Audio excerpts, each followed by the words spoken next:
Olá, pessoal, tudo bem? Eu sou a Roberta Oliveira, psicóloga e doutora em Psicologia Social e do Trabalho pela USP. Hoje eu vou começar esse vídeo com uma verdade bastante importante. A maioria dos psicólogos e psicólogas consultores tem competência técnica excelente, mas não sabem vender. Qual o resultado disso? Deixam dinheiro na mesa, perdem clientes para outras consultorias que têm mais expertise nisso, ou ficam esperando alguma oportunidade bater na porta. Há alguns anos eu estava nessa mesma situação. Eu sou formada há bastante tempo, há mais de 20 anos, e quando comecei também não sabia como vender. Eu fiz diagnósticos excelentes, eu estruturei programas impecáveis lá no passado, mas quando chegava na hora de vender alguma coisa, eu ficava nervosa. E a primeira coisa que a gente faz é diminuir preço, né? Eu deixava a empresa acabar ditando aí quais seriam os termos da negociação. E aí quem perdia era eu mesma, né? Então, a competência técnica, mais essa incompetência comercial, vamos dizer assim, é um dinheiro que a gente acaba perdendo.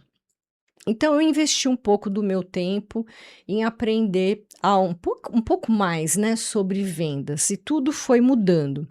Eu passei aos poucos a ir fechando propostas cada vez maiores, né. Empresas foram, buscando o meu trabalho, depois com a minha sociedade foram buscando o nosso trabalho, né, e aí atuar nessa coisa de consultoria ficou muito mais fácil. E hoje dá para eu compartilhar um pouco, de como eu faço isso. E olha, com a NR1 aí em vigor, agora é o melhor momento para a gente estar vendendo consultoria. As empresas estão em pânico, elas querem o quê? Uma solução agora. E elas estão dispostas a pagar bem por isso. Mas, se você não souber vender, vai deixar alguma outra pessoa que sabe fazer isso. Quem souber, vai vender. Vai acabar dominando esse mercado nos próximos 2 anos, mais ou menos. Então, hoje, eu vou ensinar para vocês uma jornada completa de vendas, como identificar o prospect certo, como fazer o diagnóstico de venda, como estruturar uma proposta irrecusável, como lidar com objeções e principalmente como fechar o negócio. E aqui eu preciso mencionar que a Entrelaços desenvolveu um curso de formação completo em NR1, que inclui também conteúdo sobre vendas, sobre comercialização, porque a gente entende que um bom psicólogo, que uma boa psicóloga, que também sabe vender, vai ter aí uma expertise imbatível. Então, a gente também ensina lá como identificar clientes, como fazer esse diagnóstico da venda, estruturar uma proposta, lidar com as objeções e fechar um contrato. E também a gente fala sobre como manter esse cliente. Porque, gente, se a gente cria essa habilidade, se a gente vai aprendendo, a gente cria essa habilidade e ela vai se tornando cada vez mais fácil. Tudo muda. Pessoal, você pode ter o melhor diagnóstico do mundo, mas se você não consegue vender, ninguém sabe como é de fato o seu trabalho. Venda é o quê? É transformar a expertise em receita, né? É colocar a consultoria na vida, realmente, na prática ali dentro das empresas. É criar contato, networking, é gerar oportunidades mesmo ali de forma recorrente. A venda também constrói reputação dessa sua expertise, né? Então, o psicólogo que sabe vender, ele de fato se torna alguém imbatível ali no mercado. Vamos falar sobre os estágios da venda. Quando eu vendo consultoria de NR1, eu sempre sigo pelo menos 5 etapas, né, 5 estágios. O primeiro é o que a gente chama de prospecção. O que que seria isso? É a gente identificar empresas que têm problema de saúde mental e orçamento. A gente coloca alguns critérios. Por exemplo, ter mais do que 50 funcionários, porque isso nos dá uma escala, né, de trabalho. Setor com alta rotatividade ou que tenha riscos específicos, que tenha já sinais de problemas, né, processos trabalhistas, problemas com o clima organizacional.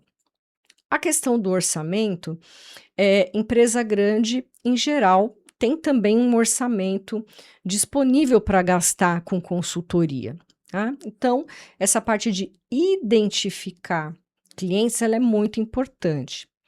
O segundo estágio é o contato inicial. Então, é fazer contato ainda sem vender, né? O objetivo é você pedir alguns poucos minutos para conversar sobre saúde mental. Não é vamos fechar negócio já. É uma conversa sobre, eu quero entender melhor o seu contexto, né? O terceiro estágio é de descoberta, é uma conversa mais profunda para entender o real problema deles. Como está, né, a saúde mental da equipe? Qual é o seu maior desafio? Tem rotatividade alta aqui? Ainda que você tenha algumas informações iniciais, mas aqui a ideia é aprofundar. Alguém já processou a empresa? Vocês têm orçamento para saúde mental? Aqui é escutar muito e falar pouco. O quarto estágio seria o estágio da proposta. Então, é estruturar mesmo uma proposta baseado no problema deles. Tudo isso que você ouviu, tudo isso que você acompanhou e perguntou. Não é simplesmente, eu ofereço isso daqui, né? Então, é criar algo baseado no que eles disseram, proponho, né? Baseado nisso aqui que você me disse, proponho então tal coisa. E o quinto estágio é o fechamento, que é pedir um sim, agora sim, né? Então, a gente vai começar essa semana, então vamos conversar, né? Bom, falando de um caso real, né? Falando de um caso real sobre uma venda que deu certo, na prospecção eu identifiquei uma empresa de logística com 180 funcionários.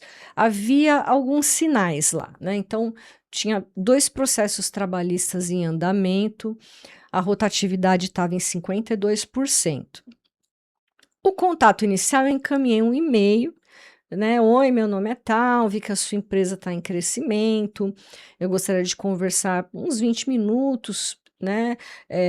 Sobre como manter a saúde mental durante esse processo de crescimento. E aí a empresa respondeu, curiosa, sim, podemos conversar.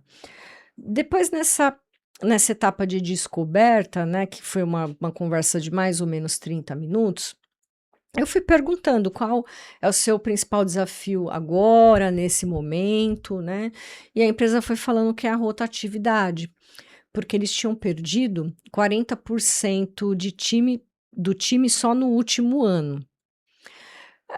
Perguntei por que que eles achavam que as pessoas estavam saindo, e eles disseram que era pela sobrecarga, pela pressão, essa falta de reconhecimento, né? Então eles achavam que queimavam muito rápido ali as coisas, né? Perguntei se eles tinham um programa de saúde mental e responderam que não tinham e nunca tiveram, nunca montaram algo nesse sentido. E aí perguntei qual seria o impacto se essa rotatividade fosse reduzida em 40%. Eles responderam que a economia seria de aproximadamente R$ 600.000 em um ano. Mas como é que ela ia justificar, né, um orçamento para isso? E aí eu disse assim: olha, e se a gente mostrar que o investimento se paga em 2, 3 meses, né?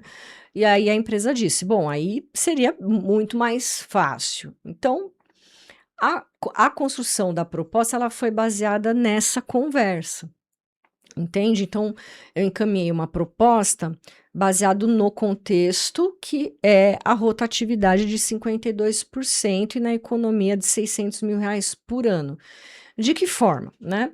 Propondo um programa que reduz a rotatividade em 40% em 12 meses, em um ano. Então, se a empresa investisse 150 mil, com essa proposta, né, que nós iríamos fazer, né, porque a gente estava montando o programa, o retorno sobre o investimento esperado seria de 300%. Então, a gente conseguiria realmente realizar, né, essa perspectiva. E aí, no fechamento, a ideia é, quando que você quer começar? Quando a gente apresenta isso, de fato a coisa fica irrecusável. E aí a coisa foi assim: já queremos começar no próximo mês, né? E foi muito simples. Contrato, avaliou o contrato, assinou muito rapidamente. Então, assim, onde é que tá a mágica aí? Não tem mágica nenhuma, né, gente? É uma coisa muito simples, que é você escutar qual é o problema da empresa e você propor uma solução para o problema dela, né? Não é, ó, tá aqui o meu programa, ele funciona assim, né? Foi, né? Eu entendi o seu problema e aqui está a solução para o seu problema. No meio disso tudo, podem surgir objeções, né? As empresas costumam levantar algumas objeções, é normal isso. E quais seriam as objeções mais comuns, né? Quais eu já escutei, né, em processos de venda? Nossa, a mais comum: é muito caro. Então, uma resposta possível, né? Quanto você economizaria com essa redução de 40% da rotatividade? Então, a própria empresa, ela, como conhece muito bem o seu contexto, ela faz o cálculo e te fala. E aí, como você está acostumado com a sua consultoria, uma empresa mais ou menos desse tamanho, tal, você já tem alguns valores em mente. Você fala: olha, o nosso investimento é 150 mil, né? Você está dizendo que a sua economia seria 600 mil, o nosso investimento é 150 mil no ano. Então, ainda que reduzisse só em 20% e não em 40% essa rotatividade, ainda assim se pagaria. Então, a gente está falando de 450 mil de economia potencial. Como que isso poderia ser caro? Então, você tem que conseguir ter essa estratégia, justamente, de ir quebrando essas objeções, né? Uma outra objeção seria: precisamos conversar com outras, né, outras pessoas. Então, outras pessoas importantes, né, que tomam decisões dentro da empresa. Então, você pode responder: ó, quanto tempo vocês precisam, né? Ou eu posso apresentar também para a diretoria, se vocês quiserem, né? Quando vocês têm algum espaço para essa apresentação, ou seja, se disponibilizarem aí para apresentar também para estas outras pessoas para as quais eles precisam levar o assunto. Uma terceira objeção é: olha, eu não tenho orçamento. Você pode dizer: eu entendo. E se saíssemos de uma economia de R$ 600.000? Conseguem redirecionar parte dessa economia para investimento em saúde mental? Assim, o programa se autofundaria, né? Ou seja, com a própria economia, ela vai se pagar.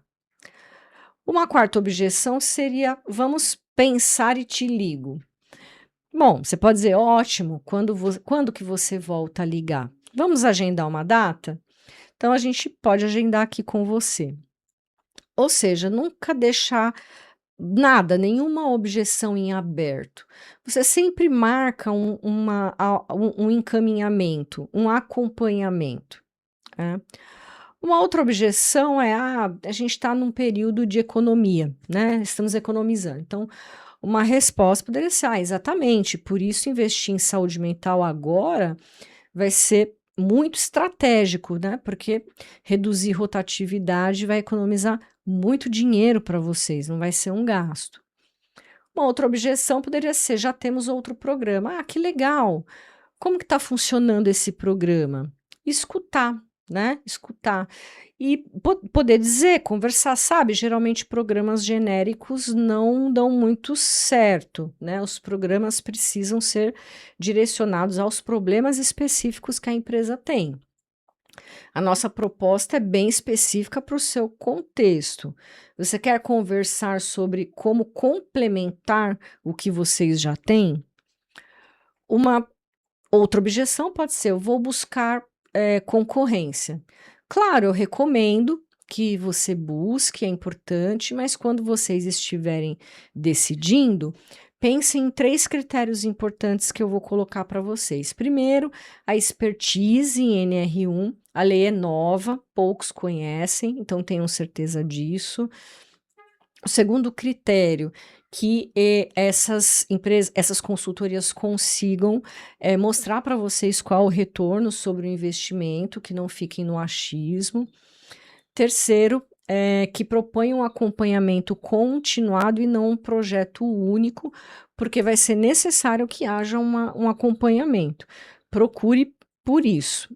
Ou seja, você está dizendo qual é o padrão ouro do trabalho e dizendo que você cumpre esse padrão ouro, certo? Então, as objeções precisam ter alguma resposta. O pitch é uma apresentação muito rápida, né, de pouquíssimos minutos, na qual você tem que conseguir passar a ideia principal do seu negócio nesses poucos minutos que você tem. Essa fala tem que ser muito bem estruturada, começo, meio e fim, e fazer com que quem está te ouvindo entenda o que você faz, entenda o que você está vendendo. Vou dar um exemplo, tá? Olá, eu sou a Roberta Oliveira, obrigada pela oportunidade. Eu trabalho com empresas em crescimento que querem manter talentos enquanto crescem. Esse é um exemplo direto e relevante. Eu trabalho com empresas que estão em fase de crescimento. Quando trabalho com empresas como a sua, geralmente encontro um padrão. Conforme elas crescem, a rotatividade sobe. Às vezes chega a 40%, 50%. O custo disso é gigante: recrutamento, treinamento, produção perdida. Vocês estão enfrentando algo parecido. E isso afeta muito a empresa. Demanda cresce, time não consegue acompanhar, a pressão aumenta, a pessoa queima e sai. É um ciclo. Aí você perde talentos que custaram caro para treinar. Nós temos uma abordagem que já provou funcionar. Diagnosticamos o que está gerando a rotatividade, estruturamos um programa de saúde mental específico, implementamos e acompanhamos por 12 meses. Um resultado típico seria uma redução de aproximadamente 40% em rotatividade e uma economia que pode variar de 400 a 600 mil reais. Faz sentido para vocês explorar isso? Se sim, pode vir fazer um diagnóstico gratuito de 2 horas. Posso vir fazer um diagnóstico gratuito de 2 horas para poder mostrar exatamente qual é o problema de vocês, quando vocês têm disponibilidade. Percebem? Então, só falando um pouco dos principais pontos, deve ter durado de 3 a 5 minutos essa minha fala, acho que até menos. Repassando aqui os pontos que foram ditos nesse pitch. Houve uma abertura onde eu me apresento e falo com o que eu trabalho. Eu falo sobre o problema com o qual eu lido, né? Quando trabalho com empresas como a sua, geralmente encontro um padrão, né? Empresas que crescem, rotatividade que sobe. Depois, eu passei pelo problema dele, né? Depois passei pela consequência, e isso afeta muito a empresa. A demanda cresce, o time não consegue acompanhar, a pressão aumenta. Depois eu fui para a solução, né? Nós temos uma abordagem que já provou funcionar, diagnosticamos o que está gerando a rotatividade, estruturamos um programa, tarará, e fomos para um fechamento. Faz sentido para vocês explorar isso? Se sim, posso vir fazer um diagnóstico. Então, veja que tem uma estrutura, o pitch ele tem uma estrutura, ele vai passar pelas principais coisas, né? Abertura, o problema com o qual você atua, o problema específico que a empresa tem, ou seja, que casa com aquilo que você faz, a forma como você faz, a consequência dos problemas que a empresa tem, o que você entrega e o que você propõe para mostrar o que você entrega. Agora, falando um pouco sobre a apresentação da proposta para quem decide, né? Para quem decide e fecha o negócio. Quando é que você vai apresentar essa proposta? Um dia antes, né? Confirma-se com o decisor, que é quem vai estar, né, nessa apresentação, né? Você então imprime essa proposta. Eu vou recomeçar. Falando agora um pouco sobre a apresentação da proposta com o decisor, né? Quando você vai apresentar e como? Bom, um dia antes você confirma, né? Quem é o decisor que vai estar presente. Aí você faz a impressão da proposta em papel, porque isso transmite profissionalismo. Você sempre leva 2 cópias, uma fica com ele, uma com você.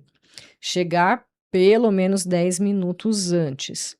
Qual é a estrutura da apresentação? Você chega, aperta a mão, senta, obrigada, né? Agradece por estar ali. E começa. Bom, baseado na nossa conversa, eu trouxe uma proposta específica para o contexto de vocês. Você abre a proposta em papel, né, não na tela. Olha aqui, essa é a situação atual, mostra os números. Esse é o impacto, você mostra o custo. E essa é a nossa proposta, você mostra o programa. O resultado esperado é o retorno sobre investimento. E aí você pergunta se eles têm perguntas. Você fica em silêncio, deixa as pessoas falarem, questionarem o que eles precisam e você vai respondendo. Se ele quiser modificar, você pode propor os ajustes e se ele quer fechar, você pede o contato do jurídico para poder passar o contrato. Nunca você oferece desconto nessa primeira conversa. Se ele diz muito caro, você diz: entendo, vamos revisar o escopo para reduzir o custo. Então, você vai revisar o escopo, você não vai baixar o preço. Ou você prefere manter o programa completo e parcelamos? Você não vai reduzir preço, você reestrutura a proposta. Agora, pensando num sistema contínuo, né, de prospecção. E é aqui que está o segredo, né, dessas consultorias bem sucedidas. Elas não vendem um projeto e saem procurando outro. Elas sempre têm, né, de 5 a 10 prospects em um funil, né? E aí tem um sistema, né, de prospecção. Então, elas identificam 50 clientes ideais, e destas, quais têm mais de 50 funcionários, depois vão identificando quais são os setores com maior risco, os sinais que a gente falou de rotatividade, alta pressão, enfim. E aí começa, né, um processo contínuo de contato inicial com as 10 empresas que foram selecionadas, seja e-mail, LinkedIn, aí vai propondo essas conversas, né, e vai descobrindo quais são os problemas, né, e vai passando por aquelas etapas que nós já conversamos, né, que é a conversa para a descoberta dos problemas da empresa, enfim, ou seja, se no meio disso, não dá certo alguma etapa, né, não responde contato, alguma coisa acontece que faz sentido a empresa sair desse funil que está acontecendo, a empresa é retirada, senão ela continua participando desse funil. Mas veja, são 10, 15 empresas todo ao mesmo tempo passando por esse processo, né? E aí vai tendo um segmento, né, um acompanhamento, por exemplo, de quem não respondeu o e-mail, né, de quem ainda não agendou a primeira conversa, tem um segmento das conversas já agendadas para confirmar quando elas vão acontecer. Então é todo um sistema, tem várias pessoas, né, um grupo, uma equipe fazendo a coordenação de tudo isso. Quando uma primeira venda sai, depois, né, tem uma nova rodada e assim a coisa vai acontecendo. Se a sua consultoria faz isso de forma contínua, você sempre tem pelo menos uma proposta em discussão, sempre tá, não tem lacunas, né? E quando um fecha, você sempre tem mais 2 na fila, entende? Então é uma coisa que não fica parada. Quais são os erros mais comuns em venda? E tem erros que eu vejo que são bem comuns, né? Então, por exemplo, vender sem descobrir qual é o problema. Ó, tá aqui o meu programa. Tá aqui o meu programa. Um segundo erro é reduzir o preço de forma muito rápida, né? Logo, quando a empresa falar é caro e você já tira 30.000 do preço, né? Você vai desvalorizar muito o seu trabalho. Um terceiro erro é desaparecer depois de enviar a proposta, né? E aí ficar esperando a empresa fazer contato. Não, é você que faz esse acompanhamento, né? Você recebeu, você tem perguntas, você, né, tem dúvida. Um quarto erro é focar no não.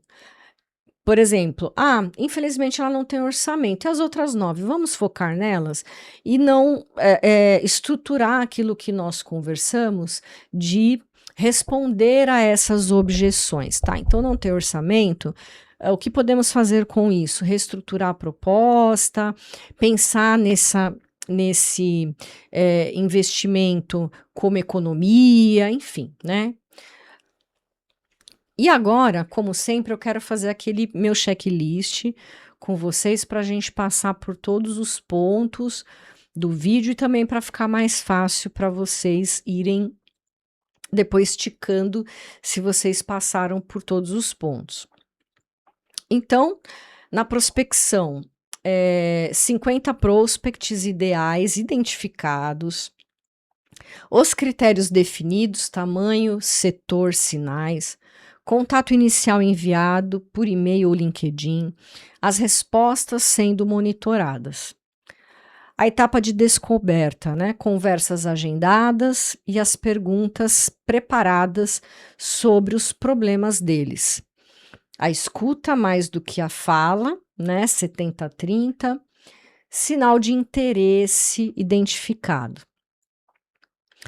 Por parte da empresa, eu falo. Na parte de proposta, né, uma proposta estruturada, baseada nos problemas deles, da empresa. Números em destaque, investimento, retorno sobre o investimento, uma timeline clara, né, todo o cronograma, enviar isso em papel, algo bem profissional. Com relação ao fechamento, todo o acompanhamento da proposta, 3 dias depois, perguntar como você quer proceder, qual a próxima etapa, datas definidas, né? E ter em mente esse seu acompanhamento geral, né, da sua consultoria, que é sempre de 5 a 10 prospects em diferentes estágios, né? Ou seja, ter essa prospecção que é contínua, você não para de vender, né? Ter uma planilha de acompanhamento para saber em que ponto você está de cada uma aí das empresas, ou seja, ter um acompanhamento sistemático. E aqui eu quero deixar uma reflexão final, né? A venda, ela não é uma coerção, né? Não é uma questão de pressionar a empresa. Ela é, na verdade, uma educação. Quando você entende o problema do cliente e oferece uma solução, a verdade é que você não está vendendo, você está ajudando a empresa. A empresa está querendo solucionar um problema. Então a empresa ganha, de fato, porque ela reduz rotatividade, que é o que ela precisa. Você também ganha, porque você fatura de forma justa. Os funcionários da empresa também ganham, porque eles vão de fato trabalhar melhor, estarão mais saudáveis. Então, é um ganha-ganha de todos os lados, todos vão sair bem, se você souber vender de fato. Então, se você quer aprender a vender consultoria de NR1 e deixar de perder dinheiro, deixa um vendo com confiança nos comentários aqui abaixo desse vídeo. E compartilhe esse vídeo porque a gente quer que psicólogos e psicólogas parem de ficar aí tentando vender os seus serviços com timidez, de forma incorreta, perdendo dinheiro. Gente, venda é habilidade, dá para aprender. Quando você vende bem, você ajuda mais as empresas, você ajuda mais os colaboradores. Você ganha o que é justo para sustentar o seu negócio. Né? Então compartilha com um colega que tem medo de vender, com alguém que acaba deixando dinheiro na mesa, com alguém aí que merece ganhar, né? Porque tá comercializando de fato a sua expertise, é um bom profissional. Bom, e eu quero num próximo vídeo, né, falar sobre o futuro da saúde ocupacional no Brasil. Espero que a gente possa se ver para esse próximo assunto, ok? Até lá, muito obrigada. Tchau, tchau.